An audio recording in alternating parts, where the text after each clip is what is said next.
রাজনৈতিক দলগুলোর নেতৃবৃন্দ সমবেত হয়েছিলাম। এটি বাংলাদেশের ইতিহাসে এক নজিরবিহীন ঘটনা। এই জন্য আমরা সর্বপ্রথম প্রধান উপদেষ্টা মহোদয়কে আমরা ধন্যবাদ জানিয়েছি। সেই সাথে আমরা সর্বপ্রথম আজকে যে বিষয়ে সকল রাজনৈতিক দল নেতৃবৃন্দ একমত হয়েছে যে ভারত এবং ভারতের যে বাংলাদেশ নীতি, ভারতের বিভিন্ন রাজ্যে বাংলাদেশের উপহাই কমিশন সহ বাংলাদেশের জাতীয় পতাকার বিরুদ্ধে যে অবমাননামূলক আচরণ করা হয়েছে, অগ্নিসংযোগ করা হয়েছে এবং ভারতীয় মিডিয়া এবং ভারতীয় রাষ্ট্রের বিভিন্ন দায়িত্বশীলদের পক্ষ থেকে বাংলাদেশ বিষয়ে যে বক্তব্যগুলো এসেছে তার তীব্র সমালোচনা এবং নিন্দা জ্ঞাপন করা হয়েছে। সেই সাথে বাংলাদেশের অন্তর্বর্তীকালীন সরকারের ভারতের এই আগ্রাসী মনোভাবের বিরুদ্ধে যে আত্মমর্যাদাপূর্ণ যে সাহসী পদক্ষেপ, সেই সাহসী পদক্ষেপের সাথে সকল রাজনৈতিক দল সংহতি প্রকাশ করেছে এবং তাদেরকে সাহস জুগিয়েছে এবং ভবিষ্যতে যে কোনো রাষ্ট্রীয় পদক্ষেপের সাথে, সরকারের পদক্ষেপের সাথে সকল রাজনৈতিক দলগুলো একমত থাকবে এবং এই প্রতিশ্রুতি দেওয়া হয়েছে। সেই সাথে আন্তর্জাতিক গণমাধ্যমে ভারতের এই যে অপপ্রচার, সেই অপপ্রচারের বিরুদ্ধে বাংলাদেশের অবস্থান তুলে ধরার জন্য বাংলাদেশের স্থানীয় জাতীয় গণমাধ্যম এবং আন্তর্জাতিক গণমাধ্যমে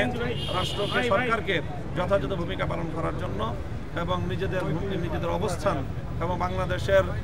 যে অবস্থান সেটা ব্যাখ্যা করার জন্য আহ্বান জানানো হয়েছে এবং অনুরোধ জানানো হয়েছে। সেই সাথে একটি যে কোনো সিম্বলিক ঐক্য প্রকাশ করার জন্য রাষ্ট্রের পক্ষ থেকে যে কোনো একটা উদ্যোগ গ্রহণ করা হবে, এরকম একটি মতামত এসেছে এবং সরকারের পক্ষ থেকে সিদ্ধান্ত জানানো হলে আমরা সকলে ঐক্যবদ্ধভাবে সেটা সাথে আমরা অংশগ্রহণ করব। আমরা ঐক্যবদ্ধভাবে কোনো গোষ্ঠীও নয়, বরং বাংলাদেশের স্বাধীনতা এবং সার্বভৌমত্বের প্রশ্নে সকল সংকীর্ণতার ঊর্ধ্বে বাংলাদেশের প্রশ্নে যারা আমরা ঐক্যমত, 5ই আগস্টের পর থেকে যারা বাংলাদেশকে নতুন বাংলাদেশ হিসেবে গড়ে তুলবার স্বপ্ন দেখছি, তারা সকলে ঐক্যবদ্ধভাবে আগামী দিনে বাংলাদেশকে আমরা রিপ্রেজেন্ট করব, সেই বিষয়ে আমাদের সকলের মধ্যে ঐক্যমত প্রতিষ্ঠিত হয়েছে। সেই সাথে আমরা বিশেষভাবে যে মতামতটি দিয়েছি সেটি হলো যে আন্তর্জাতিক অঙ্গনে বাংলাদেশের যে সকল মিত্র রাষ্ট্রগুলো রয়েছে, বিশেষ করে ভারতের চারিপাশে যে সকল রাষ্ট্রগুলো থেকে ভারত তার পররাষ্ট্রনীতির কারণে উৎখাত হয়েছে এবং সেখান থেকে প্রত্যাখ্যাত হয়েছে, শ্রীলঙ্কা, মালদ্বীপ, নেপাল সহ আন্তর্জাতিক বিশ্বের অন্যান্য রাষ্ট্রগুলোর সাথে সংহতি গড়ে তুলে ভারতের এই আগ্রাসী মনোভাবের বিরুদ্ধে বাংলাদেশকে আন্তর্জাতিক অঙ্গনে নিজেদের মিত্রদেরকে নিয়ে নিজেদের অবস্থানকে শক্তিশালী করার জন্য আমরা মতামত দিয়েছি এবং পরামর্শ দিয়েছি। দলগুলোর কোনো বিশেষ ভূমিকা আপনারা রাখবেন কিনা বা এক্ষেত্রে আমরা ধর্ম, বর্ণ এবং কোনো গোষ্ঠীগত কোনো পরিচয়কে সামনে আনতে চাচ্ছি না, বরং সকল গোষ্ঠীয় পরিচয়ের ঊর্ধ্বে উঠে দেশপ্রেমে উদ্বুদ্ধ হয়ে আমরা